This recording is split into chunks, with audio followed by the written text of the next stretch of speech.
broadcast.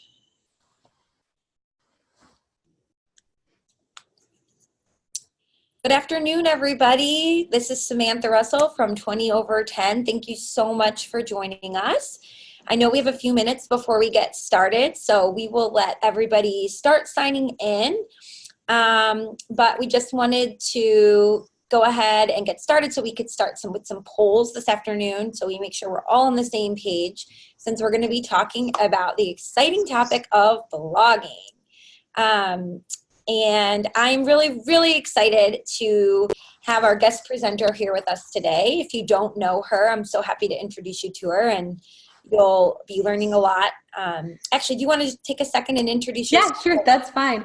Hi, I'm Zoe Meggert. I am the founder of Perfectly Planned Content, which is a content marketing firm for financial planners. We focus on everything from blog writing to email funnel building to social media. So blogging is definitely where kind of my heart is with that. I'm a writing major. That's my background. So I'm super excited about today. Yeah, thank you so much, Zoe. So we have a lot of tips and tricks for you all today. I know so many people want to blog more, get their content out there, be more prolific with it, but they're just not sure where to start. So as we wait a few more minutes to get started, what I'm going to do is share some polls just so that Zoe and I can get a sense of where everybody is coming from on their journey to creating content. So let me launch this poll here. There's 3 questions, and if you could just take a minute to answer those, again, that will be really helpful for us in understanding, just the benchmark of where everybody is at and how prolific they either are in currently blogging or, how often they're posting, all of that good stuff. So if you've never attended a webinar with us before, again, I'm Samantha Russell from 20 over 10. 20 over 10 is a website development and digital marketing platform specifically for the financial services industry. So everything we do is archived for compliance, which is also a really big concern for all of you when you are producing this content, I know. So we'll make sure to show you a little bit more about what you need to consider when it comes to compliance and blogging today as well. So if you haven't already, please go ahead and put in your vote for the poll. And for those of you just joining us, thanks again. And actually, since we're almost going to be ready to start here in just a few minutes, if you wouldn't mind and you're on and you can hear us and see us okay, go ahead in the chat box and let us know where you're joining us from today. So I am here in State College, Pennsylvania, which is right where Penn State University is, if we have any Penn State fans out there or other Big Ten members. And we got about, I think 4 to 6 inches. I haven't been out there in a few hours yet of snow today. So everything is closed down, but I made it into the office just so I could talk with you all today. Zoe, do you want to tell us where you're from? Yeah, so right now I live in Arkansas, but I'm actually from Michigan originally. So I'm also Big Ten. I went to Michigan State. So great. Oh, I didn't know that. Wonderful. Okay, so I'm going to go ahead and close this poll. So the questions that we asked were, do you currently have a blog? 75% of people are saying no. So we have so many great tips for you today. So I'm so excited to see so many of you are interested in starting one.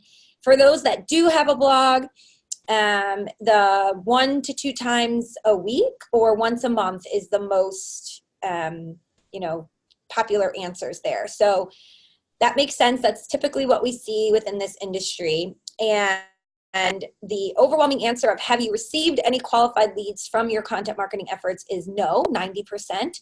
But that makes sense. If 75% of you aren't blogging, then you're typically not often going to be able to see any leads from that, right? So with that being said, we have a lot to share with you today to get this going for you, to help you get started with content marketing and get those leads coming in the door, and not only leads, but qualified leads, which is really the most important. So, all right, I stopped the poll, and I think if everyone can hear us loud and clear, we can go ahead and get started. All right, so just a few housekeeping tips. This webinar is being recorded. I know that's always the top question we get, and we will send out both the recording as well as the slides to everyone. So You'll have all access to all the links, all the great information.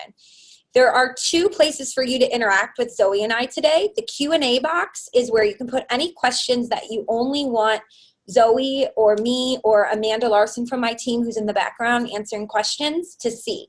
If it's something that you want everybody to see and be able to, understand your question or maybe community feedback, you can go ahead and put that in the chat box. And then we will be launching polls. So if at any time we launch a poll, please go ahead and answer them. So here are some things that we're going to be discussing today. We're going to talk about how to grow an audience, and not just an audience, but an audience that looks forward to reading your posts through blogging and content marketing. We're going to talk about how you can leverage your blog to get more traffic to your website as a whole.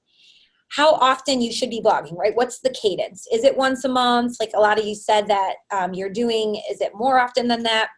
And what kinds of tools should you be using? So I know the tools is always the most popular posts that we do here with our own blog and parts of our webinar. So we will definitely be discussing some of our favorite tools. And then finally, how you should be promoting your blog. So for those of you that are just joining us, oh, my screen stopped going full screen there. Can you guys still see my screen full screen, Zoe? Okay. It is not full screen anymore, but I can still see all the tabs at the top. Okay, the tabs. Okay, perfect. That's what I wanted. Awesome. Okay, so we're going to reintroduce ourselves. So again, I'm Samantha Russell. My fancy title is Chief Marketing and Business Development Officer at 20 over 10. Really what that just means is I help advisors drive more traffic, more leads, and grow their business through digital marketing. I have been with 20 over 10 since the company was founded, and the blog that we have has been one of the main ways that we have grown this business. So I'm excited to share some of our own personal success stories with you all. If you're looking for inspiration or ideas, both Zoe as well as 20 over 10, we both have blogs. So the 20 over 10 blog is just blog.20over10.com. You can get to it from the main navigation of our website. And we share content specifically for financial advisors. Everything from how to integrate a robo offering on your website to examples of other websites and digital marketing that other advisors are doing, SEO tips, tons of great resources. If you haven't checked out Zoe before, here is her blog. You want to talk a little bit about what you share, Zoe? Yeah, so we focus on kind of everything related to marketing on the Perfectly Planned Content blog. And now recently we launched the Perfectly Planned podcast, which features actionable tips as well as some marketing success stories from other advisors. So anything related to blogging, content marketing, brand development. Sometimes we even just talk about, setting goals as a business owner. So it's pretty wide range, but it's geared toward advisors as well. Okay, great. So, of course, subscribe to both of these. And we at 20 over 10 do a webinar every single month with guests. So that's a great way to also stay on top of your content marketing game and get lots of tips and tricks. I just have to say too, in the comments in the chat, Tom Fink is saying, lots of Big Ten here on this call. So Tom, I have to give you a shout out. If we have other fans of other conferences, we got to hear from you guys because right now we only have the Big Ten represented. Okay, so moving on. Zoe and I are excited to talk with you today. And did you have anything else you wanted to say about for bio background, Zoe? Sorry. No, yeah, I can tell you a little bit about just sort of how I got into this. I know marketing for advisors is like hyper specific, so I get that question a lot. I have an English major background. I studied English at Michigan State. Immediately got a terrible first job out of college, like sales job in trucking of all industries. And I always was interested in personal finance. And so when I decided to kind of strike out on my own to do freelance writing, I kind of pursued personal finance writing and found financial planners pretty organically. I knew a couple of people in the industry already, so it felt like a good fit. And I've never looked back. Like I've loved it ever since then. And I love trying to connect with clients of advisors and helping them really tell their stories. So that's a little bit of just the background of Perfectly Planned Content. And now it's not just me, we've got a team. So we've got Lauren as our writer and Danelle as our social media manager. Fantastic. And I know a lot of you will have questions about how Zoe or myself or 20 over 10 can help you with your blog. And we'll make sure that we leave you with understanding and resources of how to work with both of us at the end here. So Zoe, why don't you kick it off and talk just quickly through some of the challenges. I know a lot of you have already sent in questions for us that you want us to cover today. So let's start there. Why are 75% of our audience, as they just told us in the poll, not blogging already? Yeah, I think the biggest thing I hear, and all of these kind of fall under this umbrella, is that it's scary, right? Like, so it's scary to put something out into the world, to be judged, to market yourself if you don't really know how to do that or how to tell your story. Compliance is a huge hang up, which is kind of another fear factor thing, as people are afraid of being non-compliant when they blog, which is, definitely something to consider. I think a lot of people are worried that if they don't have the time, what's the point if they don't have people to read their work? They're not really sure how to promote themselves through the blog, or it feels uncomfortable. Sometimes they feel uncomfortable just writing about financial topics, or they're not sure how to make those fun. And those are kind of the big challenges that I see consistently. Yes.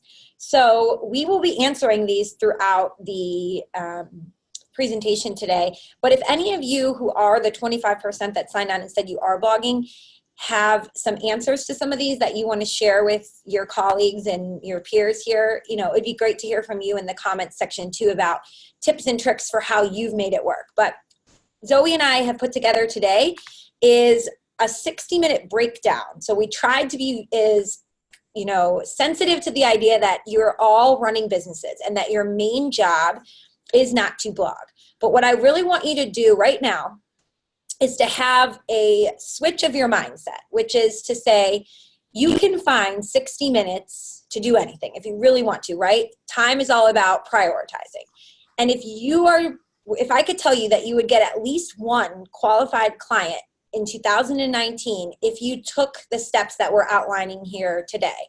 So, you'll get at least one person, I shouldn't say client, sorry, qualified lead walking through the door. It's up to you to sell them, but we can at least help you get the lead there. From doing this, you would make it a priority to do it, right? Because your time is valuable. We understand that, but it really does work. So the number one thing is just to make a shift in your mindset from it just being something you should be doing, but it's sort of ancillary, to it needs to be a priority. Sales and marketing should always be a priority with your business.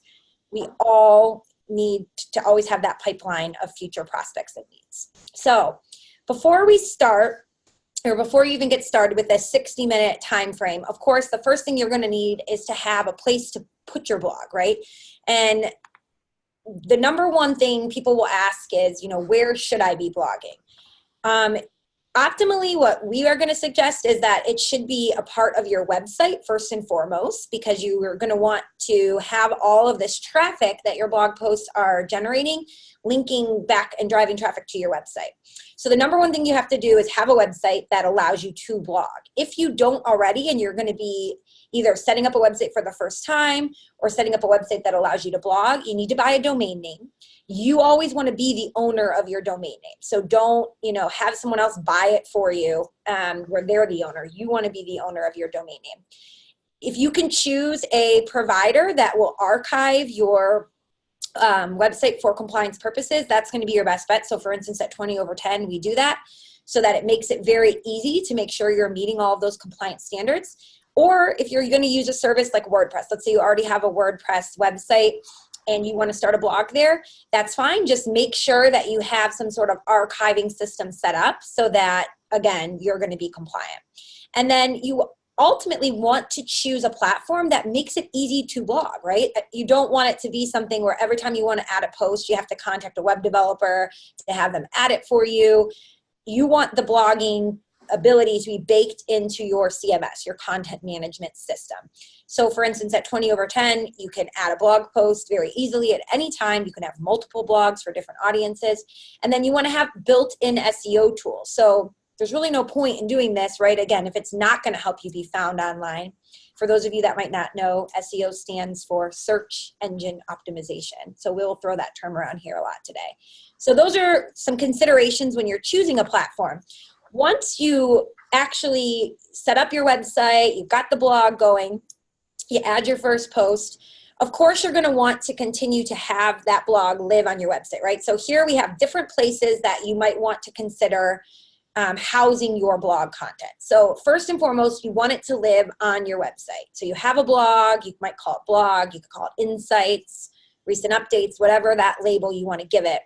And you have it there on your website first and foremost. But there are some really good reasons why you may also want to consider using some of these other platforms. So here we have listed out Medium, which is a free tool anyone can use to repurpose blog content or write original posts. LinkedIn has a publishing platform that you can also use, so you can put blog posts there. And then we also suggest using YouTube. So YouTube is actually the second most used search engine. So people use YouTube to search for things after Google most often. And so if you already have written out long blog posts, right, or short blog posts, but you have the content written out, you can then repurpose those into videos. So from a compliance perspective, if you have to get them pre-approved, you can submit that blog post to your compliance member, you'll get them approved, and then start turning them into videos and putting them on YouTube. So we suggest, really having multiple places that you put your content, and then of course linking back to your original posts whenever possible to also build backlinks to your website. Absolutely. And I totally agree that YouTube is a fantastic place to house like some additional content. It's also good once you have a video out there, incorporate that in the blog too. People really like mixed media. So don't be afraid to mix it up if you want to write a little bit and have a video to have it in one spot too. Yeah, definitely. Or like a video intro to a Yeah, exactly. Someone's asking about 20/10's Content Assist product. We will definitely touch on that here shortly, so stay tuned. So I'm going to have it, Zoe, you talk now. So if we're actually getting started, we have 60 minutes. We're going to start blogging and set ourselves up for blogging in 60 minutes, launching our very first blog. What is the first thing we need to do? So the first step that I always tell people that they should probably take is to brainstorm some topics. There's kind of 3 different steps that I suggest that they take to do that, just to make it easier. And my whole goal with this is we want to take like the sort of nebulous, scary, artistic side away from blogging. Like I want to make it a very consistent process for you guys so that it's repeatable and so that you don't have to think about it constantly and it's not getting in your own way. So step 1 is to break down your topics by category. That can mean, what does your audience want? It can also mean, what are you interested in writing about? I find that, every advisor has something that they're really passionate about, whether that's college planning or retirement planning. Don't be afraid just to pursue that. Even if that feels narrow to you, I guarantee it's not. There's a bunch of different topics within each of those subcategories that you can cover. And when in doubt, I always say send a survey. So current clients are a great resource. If you're a new advisor and don't have current clients yet, don't be afraid just to post it out to your social media, your personal social media, just asking for some feedback of what people are looking for and what they're wanting to learn. Step 2 is to make your topics niche focused. And I'll explore that a little bit more in depth on the next slide. I know we got some questions before the webinar on niche, and I kind of wanted to get into that there. But the general idea here is, how does your niche approach these topic ideas that you're covering? So a good example of this is, let's say you work with tech professionals and you're super passionate about retirement savings or helping people save for goals. That's like what category you want to cover. For your niche, they might be focused on, if they're a tech professional, RSUs or stock options, and you can talk about how to leverage those choices they have to grow their savings. So that becomes super honed, super focused, and very particular to them.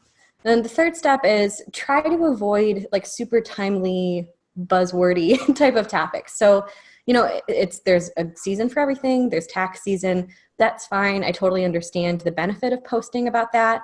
But at the same time, if you can really keep things level and evergreen so that you can repurpose it all the time, that's definitely where you should try and stay.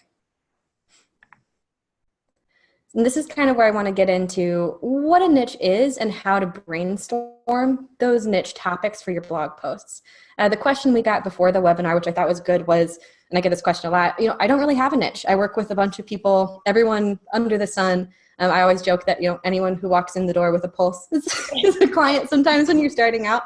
But if you don't have a niche, you probably do and just don't realize it. So a lot of people believe that a niche has to be doctors, retirees, some of those big, more general ones.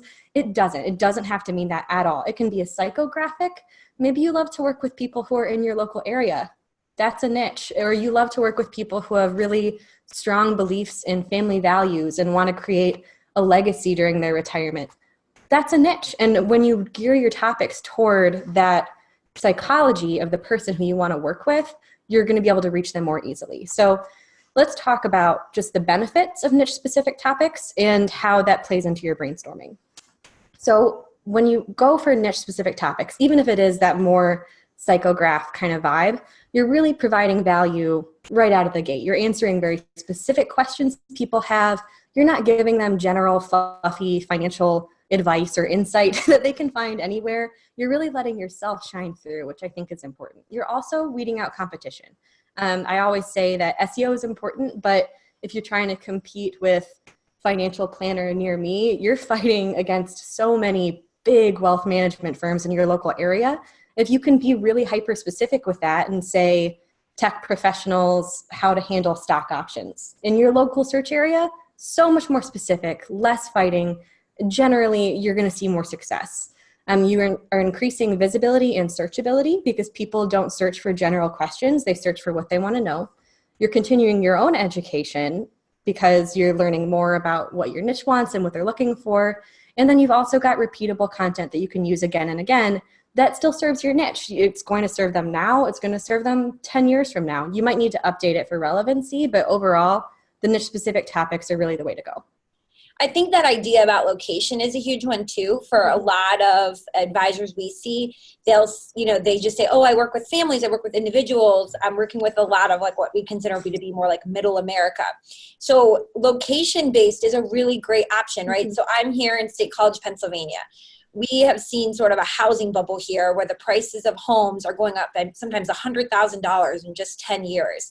So if I was an advisor in this local area, just writing a blog post, something like how is the housing bubble of the last 10 years going to affect my retirement in State College, Pennsylvania, and make that your entire blog post title.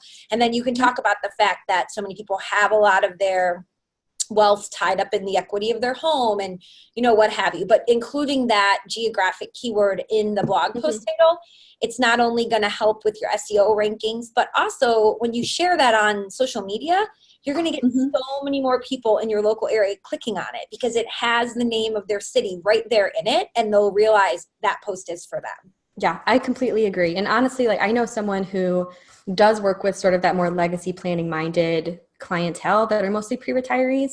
And so they started writing a blog series about where they volunteer in their local area and how other pre-retirees or retirees can get involved. And it has been such a hit. It has nothing to do with finance, but it's niche focused. It's what they're passionate about and people are loving it. Yep, absolutely. That's a great idea. Okay. So 15 minutes, we've brainstormed. What do we do for the next 5 minutes if we're breaking this down into a 60-minute task? Yeah, so the next task is put it in your calendar. I'm a big believer in the fact that if it's not in my calendar, it's not happening. So this is sort of the general rule of thumb of how I see people needing to block out time for blogging. And it's going to look intimidating, so don't be scared. This initial 60-minute setup will help you get faster and faster with this every time you blog. Usually start on the higher end of the range. So to write the blog post, take a full hour, set yourself a timer, but when it's done, turn the timer off and then you're done. The next chunk is for reviewing and editing. Again, 30 to 60 minutes. If you're just starting out, maybe do the full 60. And then when it's done and you're done publishing it, do 10 minutes for promotion. I think that's really important just because a lot of people forget the promotion part, but if you don't promote, no one's going to see it. As you go with this, you're going to get faster and more comfortable. So this time blocking will slowly start speeding up. You might find you're knocking a blog post out in 25 minutes and then it only takes 10 minutes to review. And that's exactly where we want to get you with this. Yeah, great tips. Okay, so we spent 5 minutes putting it in our calendar. Also, one just quick tip for me. If any of you have any admins or somebody on your team that helps you with blocking off time on your calendar, if you get them to buy into this, so I've done that whenever I'm responsible for a blog post, is to have my admin say to me like, hey, go in your office, shut the door, no one's allowed to bother you, this is your time to write. And making yourself accountable with someone else can often help with a task that you might push off for later to get done, right? Because other people know about that goal. So that's just a quick tip. Get other people to help you stay accountable to your calendar. Yeah, and even like block it off on your Calendly. Don't let people interrupt that time if you've already put it, or your schedule once or whatever you're using. Just really keep that time sacred just for writing. Absolutely. Okay, so now we got 15 minutes to build our blogging workflow. Yep, and the whole point of this is that I want to make this less artistic and more scientific. I know advisors are really number focused, and so what I like is workflows and processes. Every time that you are trying to do anything in your business, having a process that's consistent and repeatable makes it easier to get done. It makes you better at doing it because you're doing it the same way every time. And it becomes like formulaic. So I included this little GIF here just because I like it. But I was going to say, raise your hand if you've ever wanted to start blogging, but then didn't because it was taking too much time. Look, I am a blogger and I run into that problem. So I feel like workflows for me have been a total game changer. Awesome. So we have this graphic here, and again, I see some awesome questions coming in about the formatting of the post, how many words the post should be. I promise we're getting to that very soon. So keep your questions coming. These are all really fantastic questions, and we'll make sure we address them. But let's talk just quickly about these 10 steps. Yep. So these 10 steps are really simple, and they're going to feel really basic. But what I like to do is write them down, save them wherever you're going to keep everything that you keep for your blog. So for me, I'm like a Google Drive junkie. Everything in my processes are written down in Google Docs for me and for my team. We can all see them. That way it's always repeatable. We always know what's coming. If you're a project management software person, maybe do it in Asana, Trello, whatever you like. Step one is going to be open your website and create a new post. That's easy enough, right? I think that writing it directly in your website's backend is way easier just because it's one less step. So for me, when I'm working with clients, we submit things through Google Drive or Word documents or whatever. But for you, if you're just trying to get up and going, don't draft it somewhere else. Draft it in your website backend. Save it as a draft to save yourself some time later. Copy your blog. Sorry, go ahead. Oh, I was just going to say, and a quick tip there, if you do create it in Word or Google Docs, when you go into the editor of your website, do not just click paste. This is really crucial. Yes. We get tech support questions all the time from people who are like, the formatting is really buggy. You want to click the paste and match style option. So you want to not be pasting in, like Google Docs, Google Drive, they all have code in the back end of these platforms that you may not realize that when you're just copying them into your editor, it can take some of that wonky code and mess up the styling of your code. And if you do it consistently, it can slow down your site, which is a big drawback as well. So then once you open the site's backend, copy the blog template outline, which I'll show you the one I use in a second.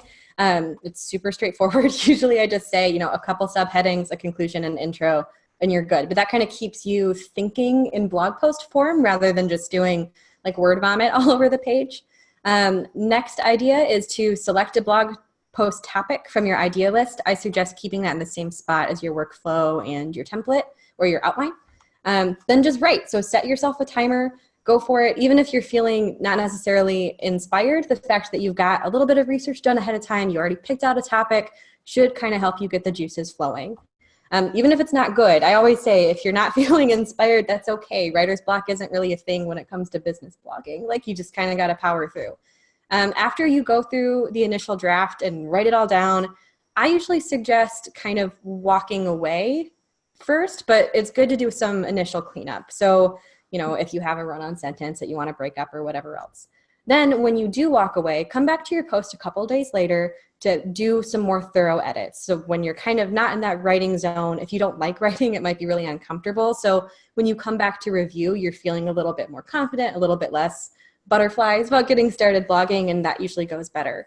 Then your next step is to check for SEO. A lot of websites have SEO tools to use. So WordPress has, Yoast, or there's some other options there. 20/10 I know has one on their site backend. And that includes incorporate keywords when you can, and we'll get into where to incorporate them later in this presentation. I know that we'll get some questions about that. That's always a big one. So incorporate your keywords into the post, add them into your title if they're not there, and then there should be a spot for images and meta description. Meta description is just what's going to come up when someone is searching for the blog post or if it pulls into Google. We got a question about repeating something. Oh, pasting content. Go for it.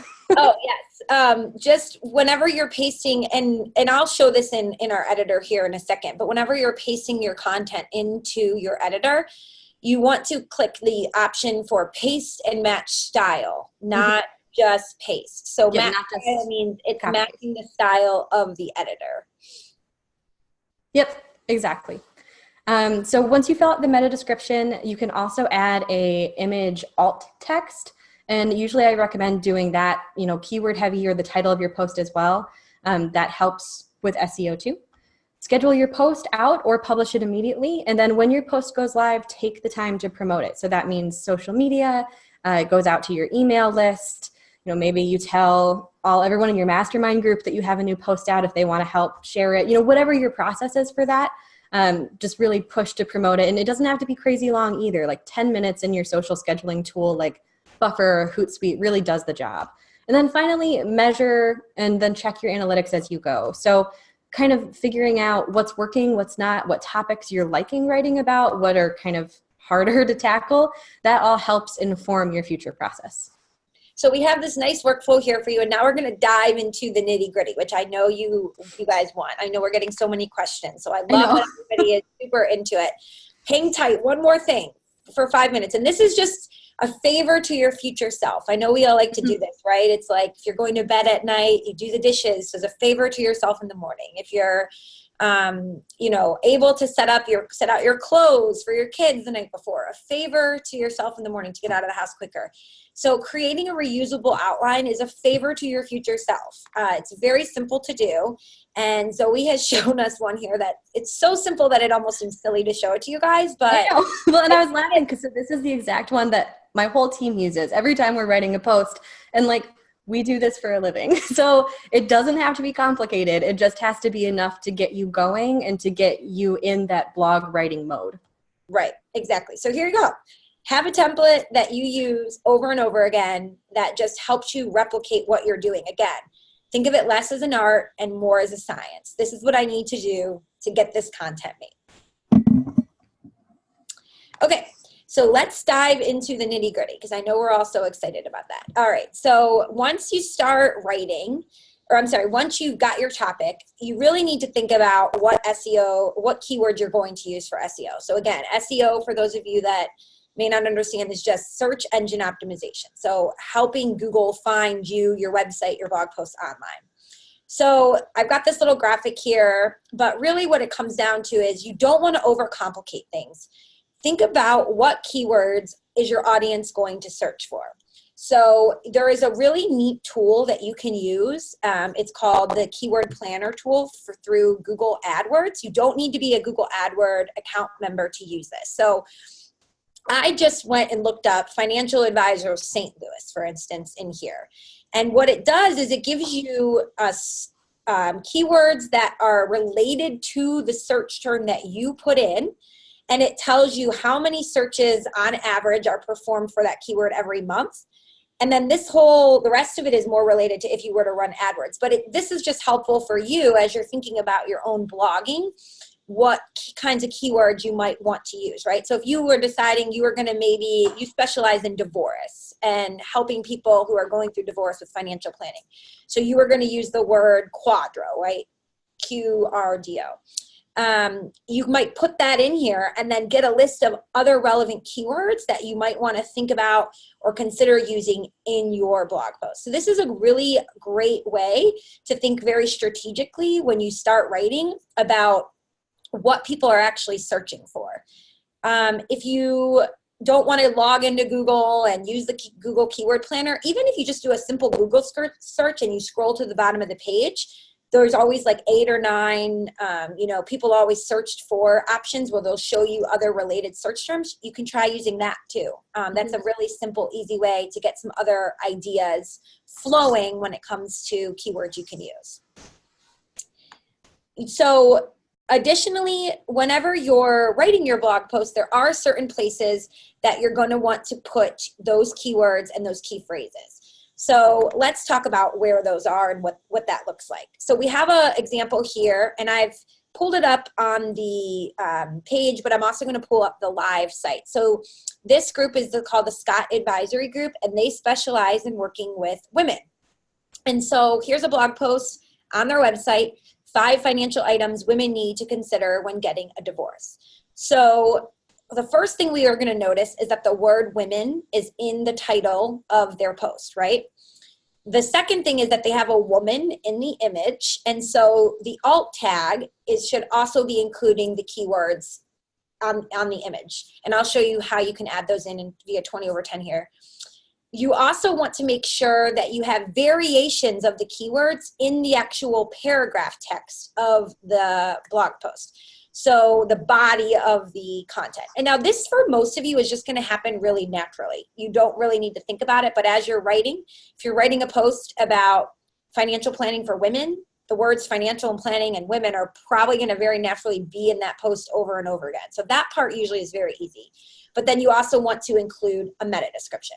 So just to make it a little bit simpler, first let me pull up this actual post here live on the internet, right? So we can see here's the post. So we have, this would be the headline that we're talking about. So whatever you're going to title your post, the post title, you want to make sure your keywords are in there. And then you can see what this advisor has done is to make it easier for people to scan this post as well as the search engine to scan it. They've separated it into a couple different headers with bulleted numbers. This is a really great tactic whenever you're organizing your blog posts. So in Zoe's outline, she had headline 1, headline 2, headline 3. If you can break that even better into numbered, bulleted numbers, that's a great way, a great strategy to do it. And so making sure that the keywords are also in here is important, right? So here they have, if you plan on getting half of your husband's 401k or pension plan, you'll need a qualified domestic relations order. And then they have a quadro here. I might even take it a step further if I was the author of this and put a quadro and then in parentheses what that actually means, just to, again, get that keyword right there in the headline. And then I want to butt in here about just the numbering things or bullet points. That's also a good SEO strategy. So like the goal with SEO and what Google kind of gives you points for is if someone gets all the way to the bottom of your page or like the longer they spend on that screen. So if you can make it really readable, so if you're pulling their eye down the page with headlines, bullet points, numbered lists, whatever, bolded words, quotes, media, whatever you can throw in there to make it interesting and engaging all the way to the bottom, you're ranking yourself higher. Yeah, absolutely. And the other thing, if you can break it up with images, that's always a really great strategy as well. I just wanted to show you. So for instance, we have 5 steps to writing an SEO friendly blog post on the 20/10 blog, right? So you can even see here in our headlines, we've got words like keywords. We've used little emojis to make it a little bit more interesting. We have images that we've just copied and pasted in there. We've broken up the text with bullets, with numbers, with images, with headers and subheaders. This is all going to get people to keep scrolling through the site. The number one thing to also think about is that people do not read text on a website the way they read a book, right? They don't start at the top and read every single word that you've written. They scan. They really scan. So you want to make it easy for them to scan your page, as Zoe said, to get those points that Google will give you to get them to keep reading. And also, typically your call to action is going to be at the bottom. So maybe at the bottom of this, you have something like, are you going through a divorce and need help setting up your quadro? Contact us today and have your meeting scheduler, right here at the bottom. That's a perfectly fine tactic. So we've explained what you need to do, but let me just show you how you would actually go about doing it, because I think this can be really helpful. So in 20/10, for instance, as we mentioned, there's some of these tools baked in. Depending on what website platform you are using, they're going to be in different locations, but the idea is still going to be the same of how you add them in. So here we're going to go to our blog. We're going to go to Manage Posts. We're going to take one of our posts that we have and edit it. So we get into the editor. So here with 20 over 10, we can see up at the top, this is what the title of our blog post is. So that's where you want to make sure the keywords that you need for your post are right there in the title, right? On the right-hand side, we have a couple different things. So we have a featured image right here that you can add for the post. We also have a post excerpt. So this is what people will see when they're on your website and they want to get a quick view of what that post is all about. Again, having the keywords in there. You can, of course, categorize your post. Then you see SEO description. Remember Zoe mentioned it's important to have a meta description that contains your keywords and gets people wanting to click. So this meta description is what, if somebody does a search and your blog post comes up in the list of results, this is that gray text under the URL that they will read that will entice them to want to click on it. So the meta description is really important. Think of it as ad copy, whether somebody will actually click into your blog post or not. So you really want to make sure you're nailing that. Additionally, with 20 over 10, you can have a separate image for social media. So let's say you're creating specialized Canva images that you're going to use. Canva is a free tool that you can use to create graphics. Or you just want a different image for Facebook than you want on the main blog post. You can change out the image thumbnail there and have a different description here on social media as well. So all of those SEO tools are baked into our platform here, making it really easy. But no matter what platform you're on, you should be able to have different types of headers. So you can see here when I highlighted this, it shows me that that's a header 3. So header 1 is going to be the largest, biggest, boldest text. And as you go down, they get smaller. Header 1s are going to signal to Google or whatever the search engine is that this is the most important information on your page. So Google is going to prioritize the keywords in your headers number 1s and 2s more than 3s and 4s because it's signaling to them that this is the basic elements of what your page is all about. So by using headers to break up the text on your page, you not only make it easier for people to read and scan your website and your blog post, but you also make it, you're signaling to Google what the keywords of what that blog post is all about. And they give you an opportunity to add some extra keywords too. So, if you're writing a post about 5 financial things to remember about divorce, that's a great headline. It's got a bunch of keywords in there. But, if you want the 5 things to each be something that someone somewhere is searching for, you can add those there and Google will still pick them up. Right. So here you can see this is about buying your first home. And I've added the keyword of Columbus, Ohio. And then instead of just how much money do I need to buy my first home, you could change it to how much money on average do you need to buy your first home in Columbus, Ohio. So again, just including those keywords right in those headlines is going to be really, really crucial for you. If this was my blog, I would probably do something too, like at the very top, maybe make it something like, the average cost of a first home in Columbus, Ohio is $250,000 with the most desirable neighborhoods of, and then list out some of those suburbs running as close, upwards of X, Y, or Z. So that just makes it really easy, again, to add more of those keywords. And then if I lived in Columbus and I clicked on this article, I'm going to think, oh, this person knows the area, they understand, where I'm coming from, and they're working with people like me. So hopefully that helps. Again, this is the 20 over 10 platform. Whatever blogging platform that you're using is going to be different, but they all should make it easy for you to add blog posts and to edit them. And whatever tool that you're using too, just going back to that, just X out of some of this that I have in my way here.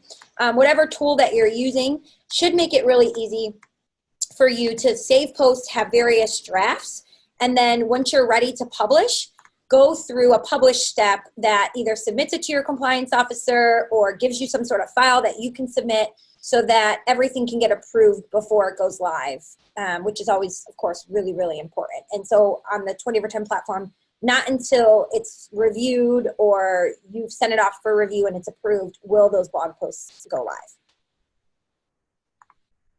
Okay. So that's what we need to do when it comes to SEO, and we want to make sure that we're thinking about that as we're setting up the post.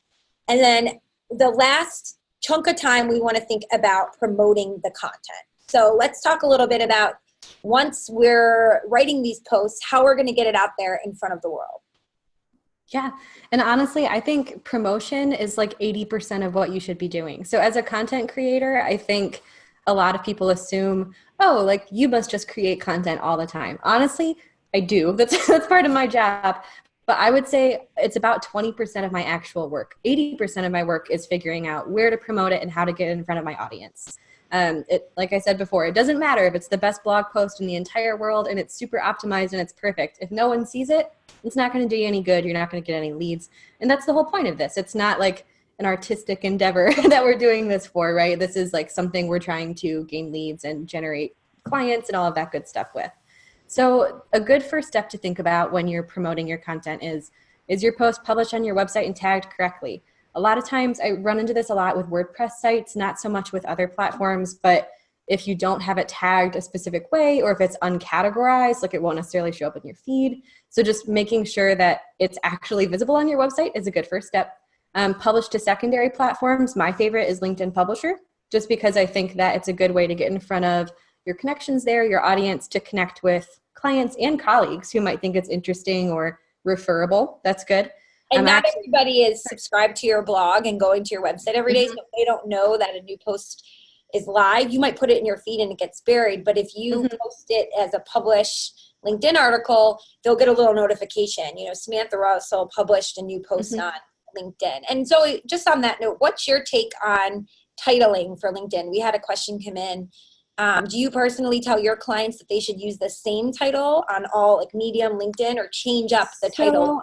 I typically I'm all about keeping it simple. So I usually use the same, but you can change it if you want to change it for the audience, if you want to do some A/B testing. One thing I recommend, and I'm not sure if this is what you're driving at here, but it brought it up for me, was just as far as making sure it's like backlinked to your original post, is you want to make sure that you're crediting your original blog post just to kind of stay kosher with how Google ranks posts so that you don't have competing or plagiarized content, even if it's you in both places.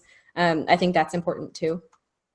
Yeah, absolutely. And if you know, there's a lot of other places out there that will take really popular articles on the web, and then you'll see at the bottom, this first appeared in, you can do the exact same thing, right? So what's always referring to is, you know, if you're going to post it on Medium, at the very bottom, you can have something that says, this article first appeared on Samantha Russell's blog, and then have a link there. And then maybe even plug your blog and, you know, say, to get updates, subscribe.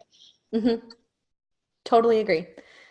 Some people use Medium. I like Medium too. I don't think it's always right for everybody, just because if you're not comfortable with it or you're not using it and just might not be the platform for you, it can also add an extra unnecessary step. But I think that it's really beneficial because it's basically a blog social media platform. That's kind of how I view it. So like people go there specifically looking for content. They're specifically searching for your content. And it's kind of a nice way just to get your foot in the door a little bit more. And then of course to YouTube. And we talked about mixed media earlier and how that can really be beneficial.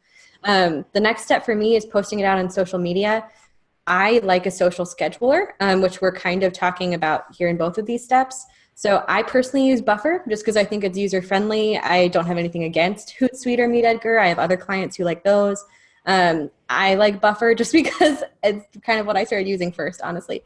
And it's got a good platform for analytics as well. And they're always releasing some updates for that. But so share it out when you first publish it, but then continue to share it out for the next couple of weeks. I hear a lot of questions about, hey, you know, am I oversharing? I feel uncomfortable. I feel like I'm annoying my social media followers. Not true. The average tweet, I think, only is like alive for a couple of seconds or a couple of minutes tops. So even if you're tweeting things out or sharing things out and the other algorithms are a little longer, it's still not for forever. It's not going to live in infamy that you posted about this 3 times this week. So try and pace yourself out a little bit, but still make sure that you're sharing with some regularity. Yeah, and on that note, you know, when you guys think about even this webinar, right? So we, which both Zoe and our team shared it multiple times on multiple platforms. So not every post looked exactly the same. One might say, are you struggling to produce more blog content? You know, join us with this webinar. Another one might say, we've got the 60-minute breakdown on how to get started blogging in 2019. So like the description that you use to promote the post, you should definitely vary it up. You can keep, referencing that post many times, but just change up the wording that you're using a couple times just to keep it interesting. Yep, exactly. And even too, this is something, if you're looking for social scheduling tools to kind of take that out of the mix. I know Meet Edgar they have an option where you can say like, I want variations of this posted, like, and it creates variations for you. So if you're looking to really simplify it, that might be a good choice. Yeah. Okay, and then our kind of last thing here, and this is something I recommend to all clients, and it's really going to differ just based on what organizations you're part of and what tools you have access to. But if you can submit your blogs to other third-party platforms. So I think XY Planning Network has like you can submit your blog if you're a member sort of a thing. You can submit to your local newspaper. I like that one a lot, especially if you have a local strategy going. I think I have a couple clients who submit to just third parties. So they have, a blogger who does divorce attorney work, and they submit to that person and they will cross-post blogs and kind of share. So I think, that's all good options, and it helps you almost borrow somebody else's audience for a little bit while you're trying to grow your own. Yeah, absolutely. And, oftentimes other people are looking for more content to post too, small businesses. So if you have like a CPA you work with a lot, maybe they're only blogging once a month, or like a local estate planning attorney, you could say, hey, I'll feature one of your blog posts on my website. Would you feature one of mine on yours? You're exposing to a whole new audience your content. And then you also are getting that backlink. And backlinks are really important for improving your search engine optimization strategy. Agreed. So let's talk about how to make content shareable, because I hear this a lot, and I think this is where the fear about, am I oversharing, or am I being annoying, or is this the same messaging too many times, is coming from, is people don't realize that you can share in just a multitude of different ways. So some of my favorites are pull quotes to make them into cool social media images. I love Canva. It's a free design tool. I'm not a designer. It makes my stuff look good. So if I can do that for me, I know it can do it for anybody else too. And you can pull quotes from your blog post to make them shareable. And I think we've got kind of an example picture of that here, right? Yeah. So it just has like a pull quote from something that was in his blog, and then a link back to the blog. And I think that's kind of a cool way. It's really visual. Social media algorithms like that. I think that's positive. You can create reusable excerpts, or like the meta description in your post, to use that on social media to make it more searchable or like higher visibility. You can also do videos. You can do a Facebook Live that talks about your new blog post. There's just a lot of different options there. And whatever you're doing, make sure that you're always linking. So if you do have a 30-second video, drop the link to the blog post in there. Don't leave people hanging. Be able to send them back to your website. Yeah, and a quick note too, when you're promoting your content, of course, you're going to want to email it out. But I was asked, one of the questions we got when we were planning for the webinar was, someone asked a great question about, so do I have to blog and also do an email newsletter? Like, this is becoming a ton of content creation. MailChimp has an option where if you have an RSS feed for your blog, you can set up a MailChimp list for all your subscribers. And every time you post a new blog post, it will email out that content to the subscribers. So while, of course, I would always suggest to have an email newsletter that is much more curated and designed up, if you're just getting started, that's a great option. So with 20 over 10, every blog that you write has its own RSS feed. You would take the RSS feed, or our support team can help you do it, and you pop it into MailChimp, and now you're good to go. Every time someone subscribes to your blog, and then every time you add a new blog post, they're automatically going to get an email about it. So you don't have to worry about that second step. So again, automate the things that you can to make your life easier, and rely on those helping you with your website to get that done. Mm-hmm. Absolutely. So this is some questions we got. So here's some fun stats for you guys. It used to be that people would really write short blog posts very, very often, just to constantly have fresh content to keep their website ranking higher. I am really fascinated by this, and we've seen it working really well with 20 over 10, and I'm sure, Zoe, you've seen it too. Longer blog posts are now absolutely getting prioritized by the search engines, and that is where you're going to see the biggest bang for your buck when it comes to, how much you're going to see that blog post showing up in the search engines and more people linking to it, how popular it is, the return on investment. So when we say longer, we're talking 1,200 to 2,000 words. I know that can be really, really daunting, but also remember the industry that we're in. A lot of advisors are still not blogging at all. So we have this stat here that yet 50% of bloggers write posts less than 500 words. And I would say within the financial services industry, A, that's a lot lower, and B, most people still aren't blogging. So if you can even produce one blog post a month that has 1,000 words, you're going to be well ahead of the rest of the pack when it comes to that blog post length. Yeah, and I think what's important to remember as far as like word count and all of this stuff is you don't always have to like strive for the super long, but if you think about it, it's really logical. So Google is, if nothing else, a very logical machine. So what they're looking for when they're looking for longer posts, it's not just to penalize you for writing short posts. Like they're not like out to get you, but they're looking for something that's really high value and something that people are going to want to read and is going to bring value to the table. Longer posts tend to do that. So if you can create, and maybe that means combining some topics or whatever you've got to do to get some more juice out of the one post, like that's sort of the way to go. Yeah. And another interesting stat here, longer headlines that have 14 to 17 words get more social shares. And my hypothesis is that the longer the headline, often the more specific you have to be. So you just can't be super general, which is going to get more people that you're targeting actually clicking on it and then sharing it. So if we go back to that example of, 5 tips to buying your first home, if you changed it to 5 tips every homeowner in Columbus, Ohio, and then maybe like in parentheses at every other central Ohio neighborhood need to know, that's a super long title, but it's hyper specific, right? So you're going to see more bang for your buck with the audience. Backlinks greatly improve SEO, but less than 7%, like it's like 6% of blog posts have a backlink.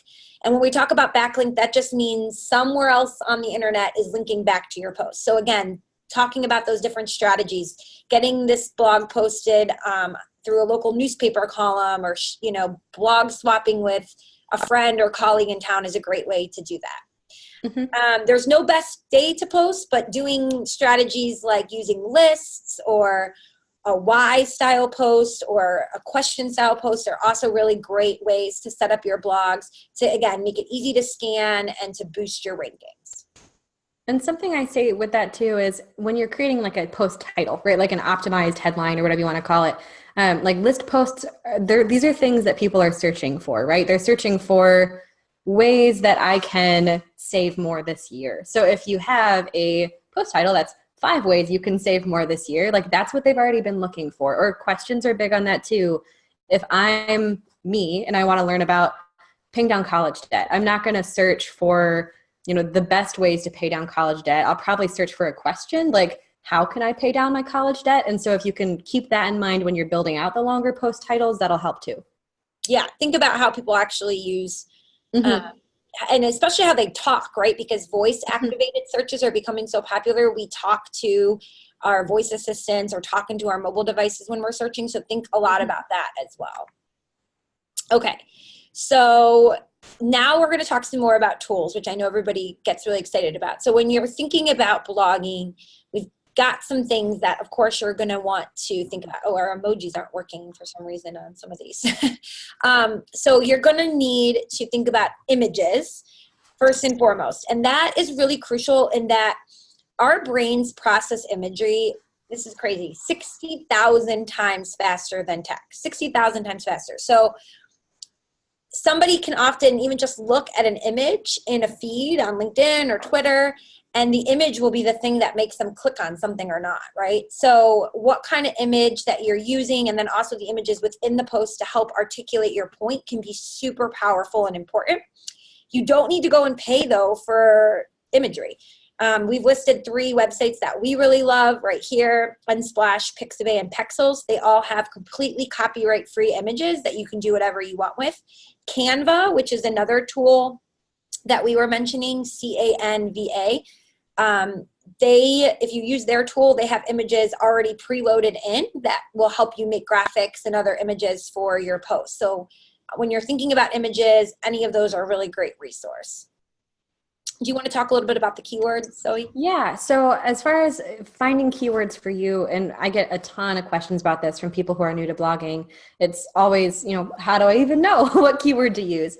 Well, I think, like we were talking about earlier, it's good to try searching it for it yourself, like whatever topic you're going to cover, then looking at searchable terms and stuff like that. But I also really like a couple of keyword planners. So Google Keyword Planner is probably like my #1 favorite, just because if you're going to be doing this for Google searchability, you might as well use their tool. Like that just makes sense. Yeah. Google Search Console is also good. I think we showed that to them earlier. I have not heard of the last one that you guys have listed here, but I also use, I think it's Answer the Public, does like searchable terms or like co-schedule type, or not co-schedule, that's another tool, but like title sort of options. And I like that one too. Just to do a quick plug for Google Search Console, we have another whole webinar we did on SEO where we really did a deep dive into this. So I'll have Amanda link it for you all. But this is Google Search Console. So you put your website in here. It's free through Google Webmaster Tools. So you can see for our blog, what it's showing is what are the queries that were leading people to the blog. So for instance, best financial advisor websites of 2018. That was shown 769 times when people search that term. And of that 769 times, 387 people clicked on it, which gave us a click-through rate of just over 50%, and we were in the top position. This is all organic, so this is not counting paid ads, things like that. But what's really great with Google Search Console is you can look and see search terms that are leading people to your website that you may not have even thought about, right? So for instance, we don't do anything with public relations here at 20/10, yet public relations 101, we were in 1.8, position for. We were shown 943 times and we had 307 clicks. It turns out, I didn't know this, we had a guest post about PR and public relations for advisors, but you'll notice for financial advisors isn't even in that search term, right? But Google's very smart. And so for a lot of financial advisors who already read the 20/10 blog religiously, they will show them one of our posts on public relations if they start doing a search on PR, because they know that they're in our demographic. So that's how you can start to also come up for some of these relatable search terms. One other thing on just Google Search Console, because it came up in the questions and I know we're running low on time. When you're thinking about search and like what's good, truly most people will tell you a click-through rate of anything over 5% is phenomenally good. And so that's something to think about. These numbers here I'm showing you are obviously like what we're at the top for. If you're within the top 10, you're going to be on the first page of Google. So if you're seeing like a result that you're 12 for or 11, those are a good opportunity to think about writing more blog posts for those search terms to try to move yourself to the first page, because we know if you're not on the first page, you basically don't exist. And the top 3 organic listings, so 1, 2, and 3 placements, get 66% of all the organic traffic on that page. So really think about, looking at where you're ranking, and don't necessarily focus so much on ones where you're 1 or 2 for, you're already succeeding there. Focus on the ones where you're a little bit farther down the page. And we got a question here about keywords that I think is a good one. Just whether you should use the keywords that are really popular or ones that are a little less popular so that you don't have as much competition. I always say if you can shoot for less popular keyword search terms that still match your value add or still match your branding or your target audience. I run into this sometimes where people say, this is a really highly searched term like in my area, but it has nothing to do with what they're doing. And like, why would we try and rank for something that like doesn't match what you're doing? So if you can find some low competition keyword search words, go for those. That doesn't mean don't do the high competition ones too, if they exactly match what you're doing. So fee only tends to be kind of high competition, fiduciary, things like that. Don't shy away from those because they still tell your story. And I think that's kind of the most important thing to remember. Yeah, but even what we call a long tail keyword is usually your best bet. So rather than just focusing on fiduciary financial advisor for business owners or for women going through divorce or whatever the case may be, adding in those extra keywords. That's a long tail keyword, but we know consumers look for highly specific answers. So that's really where you're going to get the best bang for your buck. I know we're already at the top of the hour. There's so many great questions. So keep the questions coming. We'll keep going. If you have to sign off early, it's no problem. We are recording this and it will get sent out to you. But we're going to try to go through the next couple slides really quick and then get to everybody's questions. Oh, sorry, we didn't even finish this one. So when we think about planning too, I think the workflow one is pretty self-explanatory, but it is important. Just making sure that you house all of this information in one place so that it is easy to find. Again, as Zoe said, thinking about making a process that you can replicate so that you're doing the same thing over and over again is really important. But the last one I think is really interesting, and a lot of these tools maybe some of you haven't heard of before. So when you're doing some research about what you want to write about or how you should format things, here's some different tools that we've listed that you can look at. One that Zoe and I both immediately mentioned when we were planning this webinar is CoSchedule's Headline Analyzer, which just allows you to add in a potential blog post title, and then they'll give you feedback on that potential title. Or tell you like what needs to get tweaked to make it better, which I just think is really helpful just because we don't always think in searchable terms. We think about what we want to write about. So that can be a big help. Yeah, absolutely. And then another idea that we do a lot here, we look at our own Google Analytics and we see what are our most popular blog posts. And so if we see that one of our most popular blog posts is how to write a really great bio, then we can take that and even turn it into a series, right? So maybe the first one is how to have a great headshot to go with your bio. And then the second one is 5 examples of really well-written bios. And then the third one is 5 steps to writing a really great bio. You can really get super granular with very popular topics that have been on your blog. So look at past performance of your blogs and don't think, oh, well, I already wrote something about that. You can always be repurposing content or getting super granular to fulfill what your audience wants to hear about. I'm going to move on to the next slide, Zoe, unless you have anything else to say about that. No, that's fine. Okay, so let's talk just a little bit about that performance. So again, we've done a webinar all about Google Analytics. There's over 10,000 metrics you can look at in analytics, but here are some of the top ones that I would say that you guys should all be looking at. Number 1, what are your most popular blog posts over time? And don't just look at the default of like the last month or the last 6 months. You really want to look at of all time, right? Because the ones that are going to perform well over a year, 2 years, 3 years, those are those evergreen topics that your site is going to continue to do really well for. So again, you can start looking at those topics and making variations of it. The second thing you want to think about is if you have a really popular like really well visited blog post. So maybe you have one on HSAs and you've gotten, thousands and thousands of hits on it, but you see the average time spent on the page is less than 5 seconds and your bounce rate is 99%. That means that your blog post keeps coming up in the search engine for a topic on HSAs, but the people that are landing on your post, it's not a good fit for them. So you really need to go back and rewrite pieces of that post and tweak it so that it's going to come up in different algorithms that Google gives, or so that the people who are landing on it quickly do realize the value that you're providing. So when you see a super high bounce rate and the average time spent on the page is really low, but you're getting a lot of hits, that's an indication that you need to go back and rework that blog post page. Yeah, or figure out like a unique way to optimize it. That could even mean adding like that 30-second video that we talked about, like as an intro to the post or anything to kind of get them to stick around and see your value add. Is helpful. Plus too, and this is something that I'm sure you're going to touch on, but I'm totally like hijacking this. So for when you're looking at like your popular topics, if you have one that's consistently ranking really high, optimize that post. Even if the bounce rate is high, add a video like I just suggested, add some more headlines, update it with relevant, frequent information so that it's not outdated, or if it's about tax or something, it doesn't have old numbers.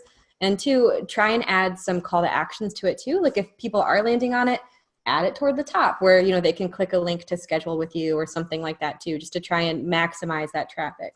Yeah. And whenever we say optimize, just to help everyone understand what we mean, like if you were looking at this blog post, right, and we're talking about 5 steps to writing an SEO-friendly blog post, at the end of here, now that we've done this webinar with you all today, we could go back and say, are you looking for really in-depth help with your blogging and making your blog post stand out, or you just need help getting started? Watch our webinar replay, and we could embed the webinar replay in here.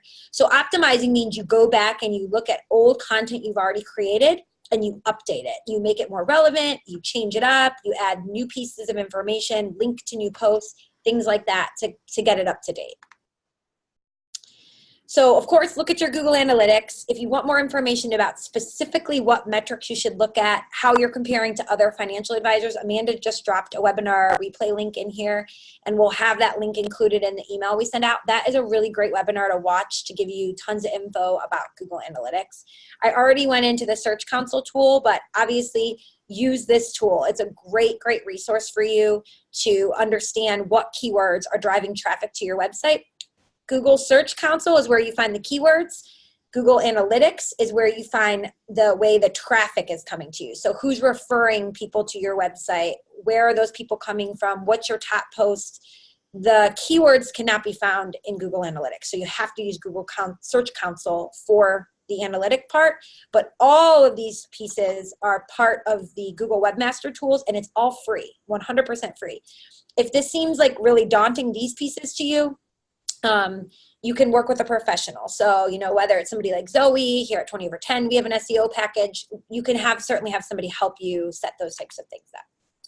Okay, so I know a lot of people have to hop off. So we already talked about refining and optimize. I'm just gonna click forward because we had some questions about this. So if you're wanting to leave here today and you're thinking, okay, I really want to get started with blogging. I feel like I have an outline of what I need to do, but I still want some help. We have a couple ways that we can help you. First of all, through 20 over 10, as we showed, you have the blogging platform. So in 20 over 10, you can log in and you can create original blog posts on your own very easily. We've also launched our Content Assist product, which is a library of content of ghost-written blog posts. So you can see here, there's 251 blog posts that are pre-written.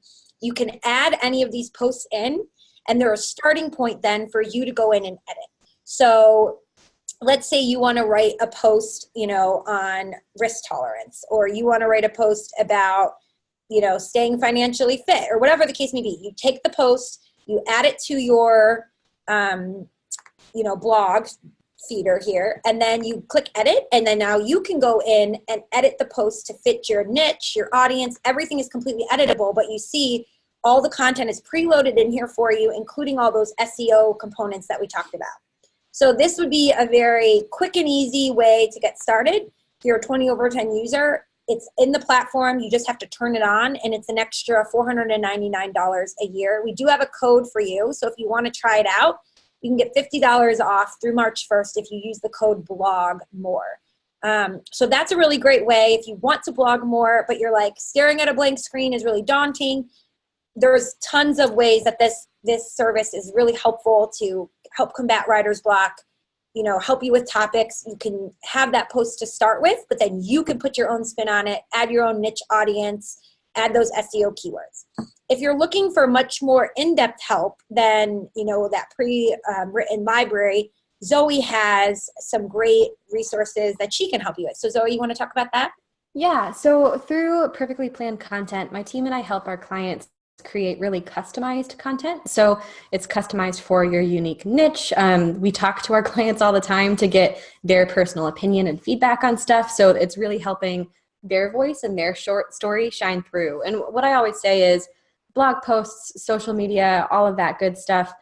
It's basically like having a conversation with someone, with a prospect, without ever having to pick up the phone. So the more custom you can get with that, and the more you can really let it show them who you are and what your value is, the more likely you are to convert. So through, my team and I, we provide ghostwriting, blogging, social media management.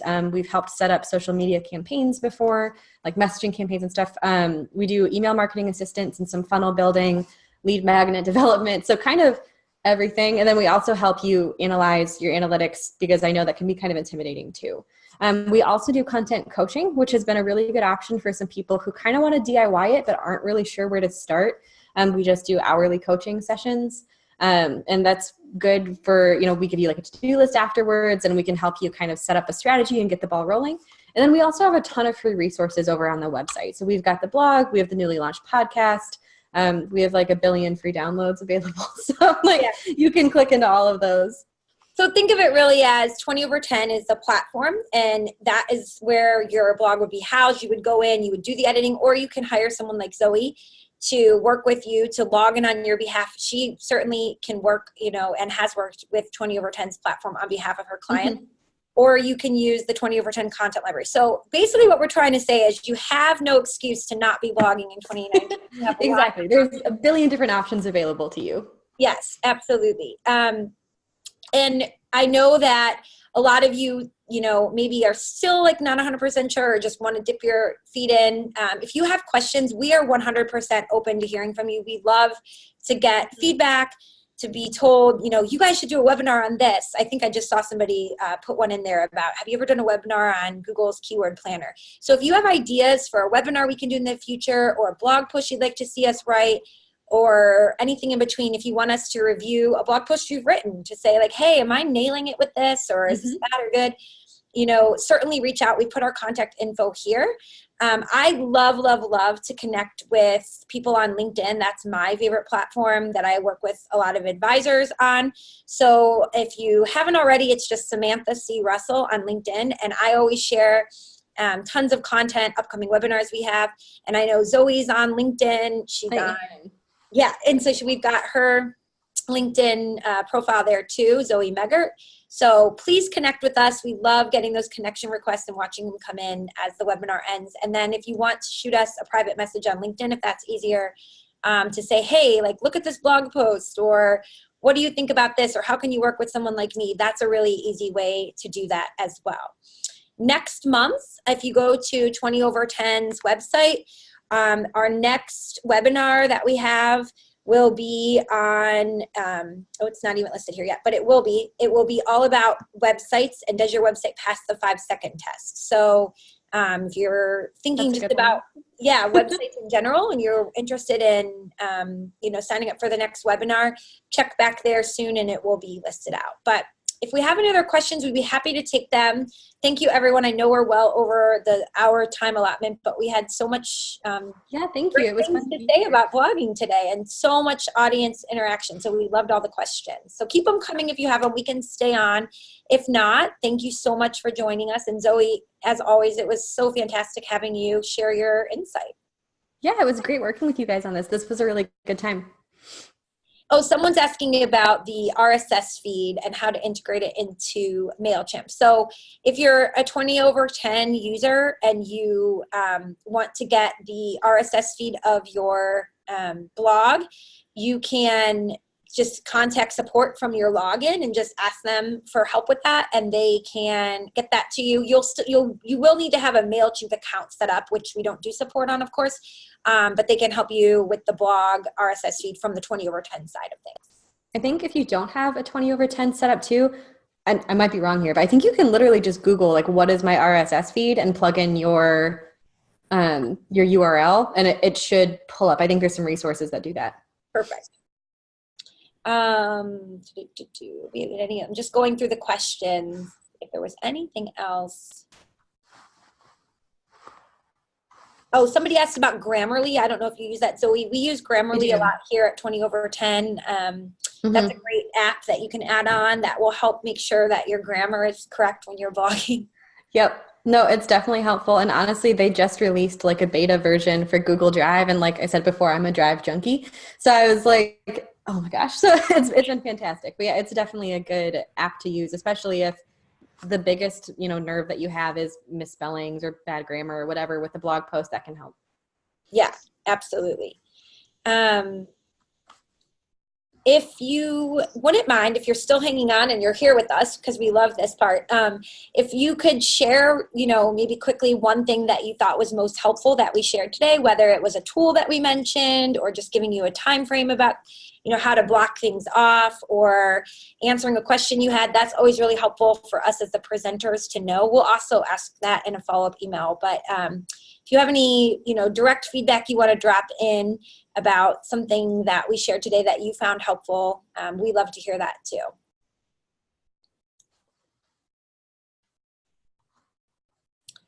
Okay, well, I think that's all the questions. I think we answered them all live, which is fantastic. So thank you everyone so much. If you're in the Mid-Atlantic and snowed in today, be safe if you have to drive anywhere, and stay warm. And we'll look forward to seeing you all in a future webinar. And Zoe and I hope to connect with you on LinkedIn soon. Yeah, absolutely. I'll see you guys there. Thanks. Bye-bye. Bye.